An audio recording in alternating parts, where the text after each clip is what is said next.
Welcome back. In this video we will start our installation series, and yes, those installation videos are most of the time a little bit boring, but if you're new to Android app hacking, this might be very helpful for you, because at the beginning there are a lot of things which might be a little bit confusing. The Android Studio, the Virtual Device Manager, the SDK, those platform supports and more. So therefore I would like to include it over here. In case if you already have experience in Android app hacking, you might want to skip this right now. Maybe have a quick look at the emulator path, because at the second half there might be some new stuff, but otherwise feel free to skip this. In case if you haven't done the installation of an Android Studio before, then this video series is dedicated for you. So therefore, let's go. Okay, so here we are now back on our host system, and first of all let's insert some music, because with music it isn't that boring anymore, alright? And then let's hit up our virtualization of choice. Alright, we start by setting up our hacking system, and this one will be in basic Ubuntu VM, because all of these tools are working probably fine on this Ubuntu VM. So therefore we go into our virtualization of choice, VirtualBox, VM player, or whatever you want to use. And then we create a new virtual machine.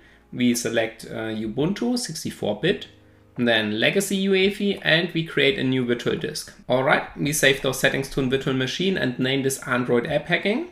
And now we want to modify a few settings. First of all, we definitely want to increase the RAM of this virtual machine, because this is maybe the most important aspect of our VM. So we go into processor and memory, and here we increase it to at least 8000. So in my case, I'm choosing 8128. Alright. Beside the RAM, I also increase the processor cores to 4. Okay, and then let's see. At this point, you also want to increase your hard disk. I have forgotten this point, unfortunately, right now, but that's not a big deal. In the emulator part, I will show you how you can easily extend it afterwards. So that's really no problem. But if you have the choice right now, then please do it right now. So I would suggest 60 GB, because the Android Studio, those Android images and the Virtual Device Manager, they require a lot of disk space. So 20 GB will be easily full. And later on we will also install some additional tools. So therefore I recommend 60 GB. This should be absolutely fine. Alrighty? Okay, back to this one.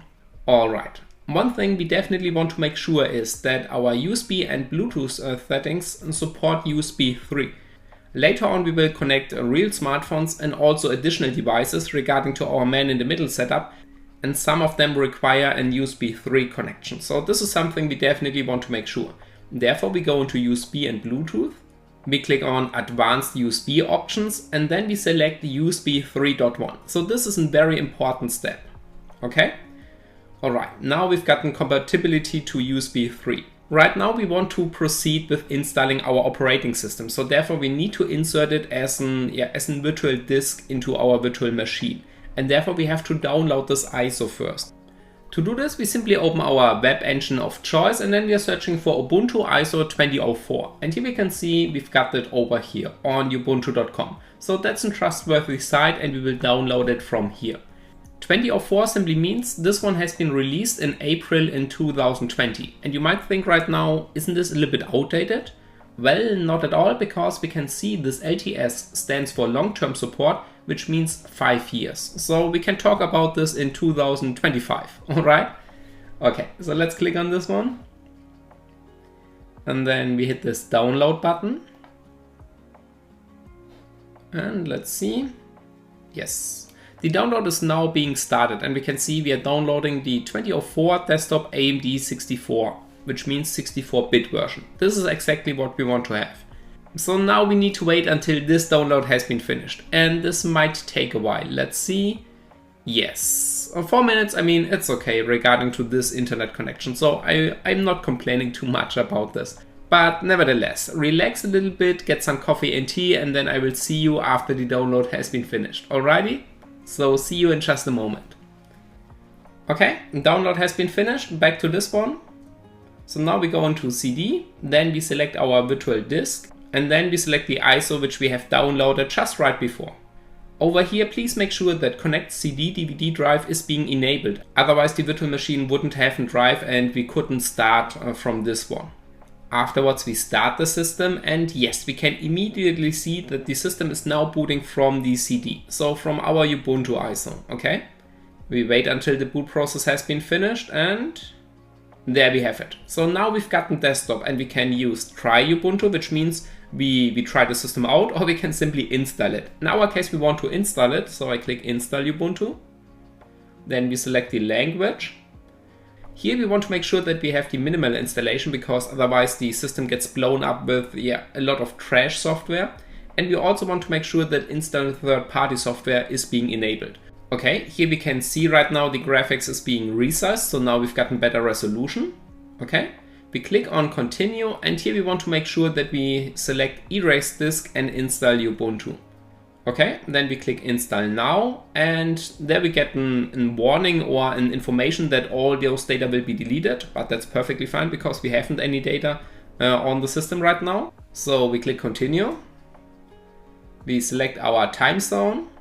And now we need to define our username. So in this case, app. The system name will be hacking. The username is app, and we have to provide a password. All right. And that's all. So the system is now being installed, and this might take a while. So we have to wait until the process has been finished. So you will definitely have some time to grab some tea or coffee and turn back to this one. Okay, I will fast forward this process right now. There we go, installation complete. Now we can click restart now, and the system will reboot. After the system has been rebooted, there should be this login screen. There we have it. Now we enter our credentials, and this is our system. So we have set up our Ubuntu VM. The first time we run our system, we get a bunch of pop-ups. For example, connect online accounts. This is something we definitely want to skip. Then we've got live patches. Okay, we click next. Then we've got some stats, but we do not want to send anything out there. So we simply click no, don't. And then we click next. Privacy, no location services enabled, perfect, next, and that's it.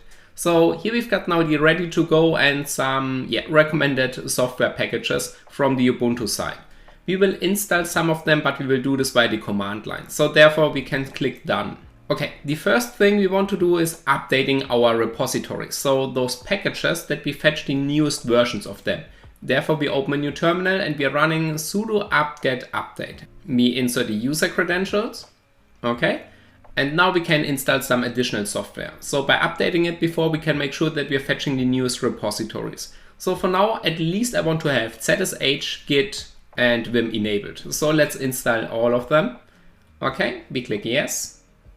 Now we have them installed, and next I want to have a nicer terminal view. So I like the OMITE ZSH template for this one. So let's open Firefox. Okay, and let's search for OMITE ZSH. Here we have the Git repository, and if you scroll down, we can find the basic installation part with a curl command.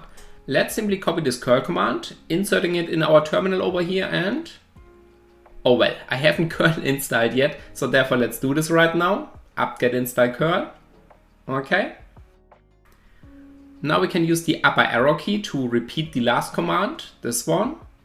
And now we can see ZSH is being installed. Over here we can see, do you want to change your default shell to ZSH? And this is something we want to have, because our default shell is the bash, and now we want to have this ZSH. All right. We insert our credentials, and here we have it. This is now ZSH with the OMITE ZSH template. Okay, let's tune some settings in this terminal. So within preferences colors, let's play around with the background. So we start maybe with a solarized dark and then make it a little bit more dark. The text terminal a little bit more bright, so a little bit white. And then we also change all these other colors. So we want to have them a little bit lighter right now. Okay. Then we enable transparent a little bit, just a little bit. There we go. Okay, this looks nice right now. Perfect. Let's also change the desktop background. And I do not know why they have disabled it, but we cannot choose in solid color anymore. Therefore, we simply make a screenshot of a black box, drag it onto our Ubuntu VM, and then select this as background. Okay, and here we have it. The last thing I want to add, and then we have the basic configuration done, is a shortcut for our terminal. So opening this on the left side with the mouse is a little bit annoying, and we will use quite a lot terminals. Therefore, we create a shortcut. Within settings, we go into keyboard and shortcuts, and here we're searching for terminal. And this one already has one, but we changed this to Control and T, at least for my preference, and choose whatever you like. But now I simply can start a new terminal by hitting Control T. we can see the ZSHRC has not been selected yet. We can run this manually with a ZSH. Here we can see, yes, it's working. But if you want to have it right now, we could restart or simply log off from this current user account. And then we start a new session and everything should be fine. So let's do this. We log out. We log in again and let's open a new terminal, Control T. There we have it. ZSH is working, perfect. Now we can move on with installing the Android Studio. To install the Android Studio, we simply open the Firefox, which has been already installed on the system, but feel free to install the browser of your choice. And then we are typing Android Studio into Google. Then we click on the link https://developer.android.com. So this is our trustworthy source where we want to download the Android Studio. And here we have it. Download the Android Studio. Alright. Afterwards we have to read carefully through those terms and conditions, and in case if we agree, we hit this checkbox and download the Android Studio. Save file, and there we go. Alright, the Studio is now being downloaded and it's about 1 GB large, so this might take a while. I will fast forward this process that we do not lose any time on this one. Alright, the Studio has been downloaded. Would be absolutely nice if it's always that fast. So by simply clicking on this, those files will be decompressed. This might take, once again, a little bit of time. And here we have it. Now we select this one, extract, and yeah, we select, for example, this downloads directory. Alright, these files are now being extracted. These are now 2 GB large, so we can see our disk space needs to be really big. Okay. So once again, let's fast forward this process. Okay, now we can click on show the files. So this is now our Android Studio with all these binaries. Okay, let's create a new directory within our home directory where we can put it in afterwards.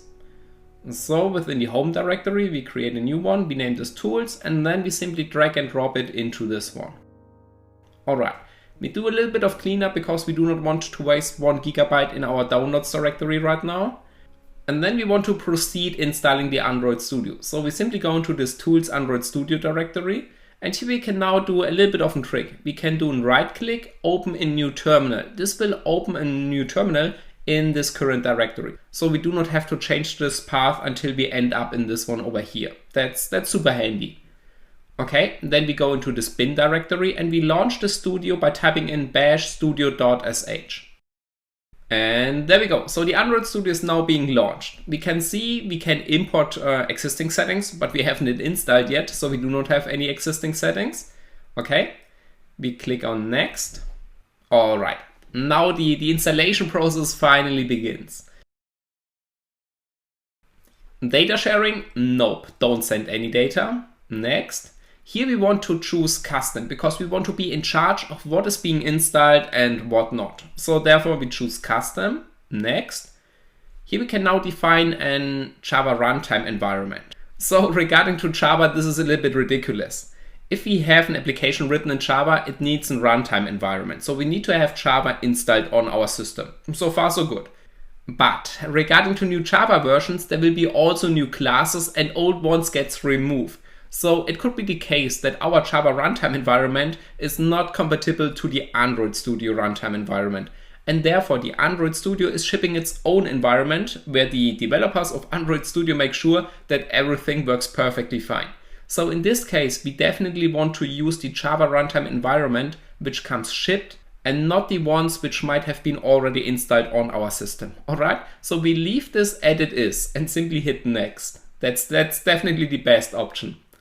Alright, and now we have to make this difficult choice, Dracula or Lite. I mean, for you there might be only one choice available, but I choose Lite because within the Lite version we can see certain buttons or text a little bit better.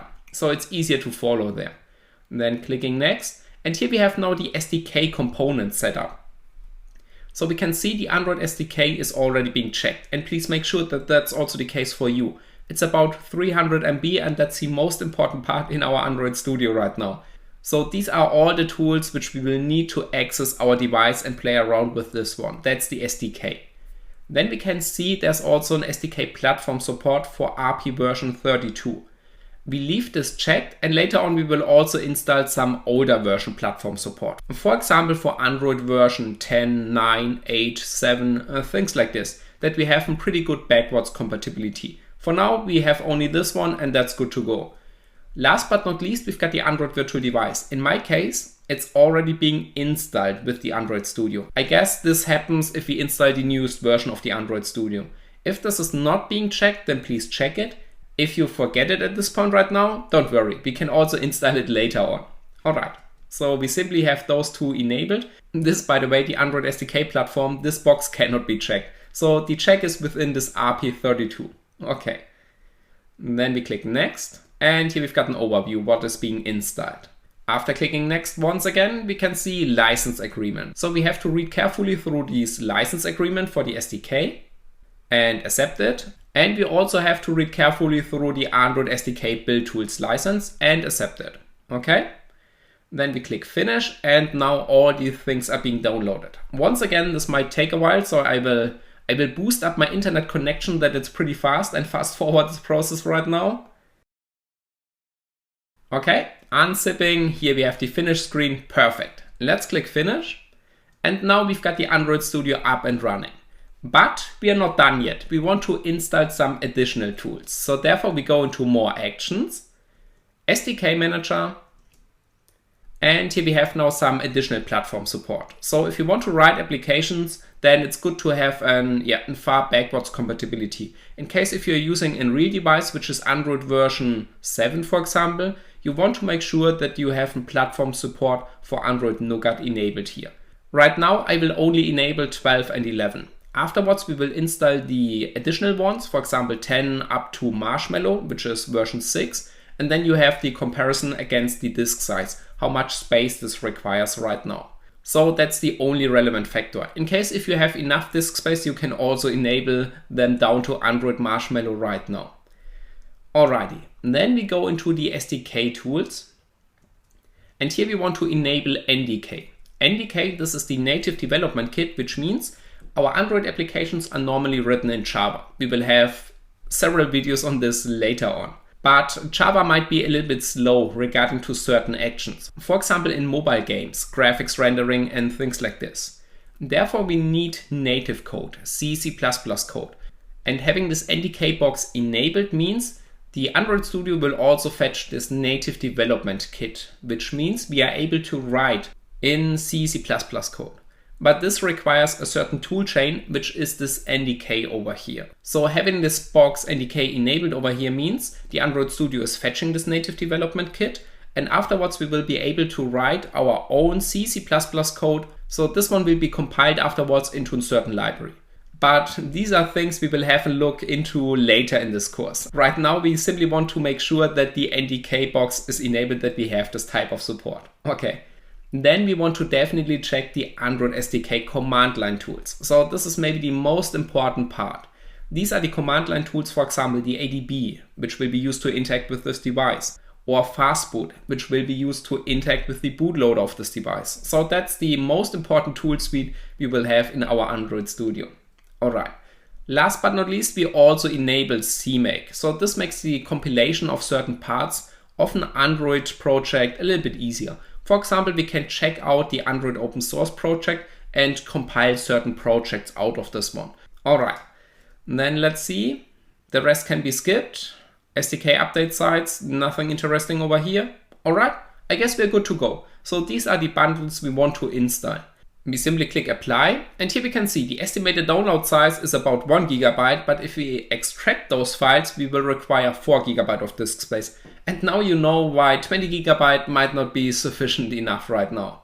Okay, then we click OK, and I will boost up my internet connection once again. Alright, download has been finished, so let's click on finish. And now I also enable a platform support, let's say up till Marshmallow. Alright, here we can see the estimated disk size is 4 GB. So having a platform support back to Marshmallow just requires 4 GB. I guess that's a fair deal right now. So click on OK. Once again, boosting up these internet connection. Okay, and then we can click finish, apply, and OK. Okay, and that's the installation process of this Android Studio. So now we can start writing our own applications or play around with existing ones. But to do this, we have to do a little bit of a setup first. By the way, over here we've got things like the plugins, which we will use later on in this course. I mean, I'm not using much of them, but a few are pretty awesome. But we will perform the installation when we require them. For now, we are done installing the Android Studio. Okay, let's close this one. So, as already mentioned, within our home directory, there's now a new directory, the Android directory, and this one has this SDK toolset being downloaded and installed. Over here, we will find all these binaries which we're going to use during this course. For example, in Platform Tools, we've got this ADB binary. This is maybe one of the most important ones over here. If you want to run this binary, we would assume that we simply can open a new terminal, type in ADB, and we're good to go. But here we can see the command has not been found, which means the ADB binary is not visible for our terminal right now. If we want to start this, we have to provide the full path for this binary. And we can do this by performing a right click, open new terminal, pwd to get this current directory. Then we copy this, we insert it over here, and then we append ADB. Alright, here we can see the ADB shell is being started, but this is super inconvenient to memorize. Also, if we're using later on some scripts, we have to insert this path in all of our scripts, and this is something we do not want to have. What we can do is we can include this directory in our path variable, which means if we run a command, for example ADB afterwards, the path variable is looking into all these directories which are listed in this path variable and searching for an ADB binary. In case if it finds one, it will execute it. And in case if there is not, we get this command not found like we have seen before. By having this included in the path variable, we do not need to insert the whole path all the time. We can simply run ADB from our terminal wherever we are right now. And this is super convenient, right? Absolutely. So let's do this. The things we need to do is we need to copy this path, and then we are opening the ZSHRC. I'm using Vim, but you can also use Nano, Gedit, Visual Studio Code Editor, whatever you like. Alright, then within this file we scroll down. And now we insert export path, which means we will export a new path variable, and we have to include the existing ones. Otherwise we will overwrite all the existing directories which has been already included in this path variable. Alright, this looks a little bit crazy, but what we are doing over here is we are exporting this existing path variable to a new variable which is the same name, but now we can extend additional directories. And therefore we're hitting colon, slash, and now we are inserting the path which has been copied before, but we need to make sure that we are including this directory and not this binary. So we need to delete this ADB, and there we go. So what this line over here does is the following. We're taking the existing path variable, $path, then we append our new directory, the Platform Tools directory, to it, and then we export all of them into a new variable named path, which is identical regarding to the old one, which means we simply append or extend this variable by the Platform Tools directory. Alright. Doing this will give us access to all these binaries in this Platform Tools directory right now, which means we can open a new terminal and simply run ADB from this new terminal, and everything works perfectly fine. Nice, isn't it? But before we do this, let's also append another directory which has some useful binaries in there. And this one is within the SDK directory, build tools, and then 3200. Alright, once again, right click, open a new terminal, pwd, copying this path, and please make sure that there's a colon separating those two. So this is the separator for our path variable. Okay, and then we simply insert it directly afterwards, appending and slash, and we are good to go. Alright, so then let's close this file, and we can do this by hitting escape, :WQ. Yes, that's the way to leave Vim, absolutely crazy. And now let's try if everything works. So by typing in ADB, we should get, what? Command not found? Yes, because this path variable has not been updated for this current terminal yet. If we open a new terminal, it would work. So we could simply open a new one and then type in ADB, or we can simply update this path variable for the terminal we have already opened. We can do this by simply running source and this one on ZSHRC, which means the ZSHRC will be refreshed for this terminal, and this means the path variable will be extended with the 2 directories we have inserted before. Alright, so let's see, running ADB, and there we go. So here we can see we can now start ADB wherever we like. So we do not need to mesmerize this whole path or going into this directory first. Alrighty? Okay. And this is all. So we can close everything and finish this installation video over here. Okay, so this installation video did become quite long, and I'm not sure what happened over here. So if this was your first time, then I guess it's really helpful to have this view into the SDK tools, setting these path variables and stuff like this. I guess the other installation videos won't take that long. In case of any questions, please drop me a message underneath this video, and otherwise I'm looking forward to see you in the next one.